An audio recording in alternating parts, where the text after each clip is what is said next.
Step 1 is started by placing elbow in midsection of body. Now arms alternate pushing off the ground while right wrist turns body.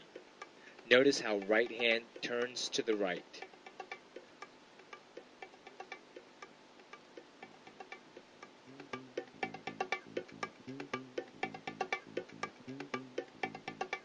Step 2 is done by bringing left leg sweeping over and under right leg into position for jackhammer.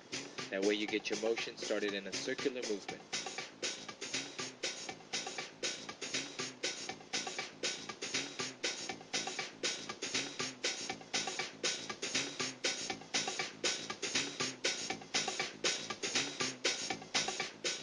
Step 3, do steps 1 and 2. Alternate hands while twisting right hand to keep body in circular motion.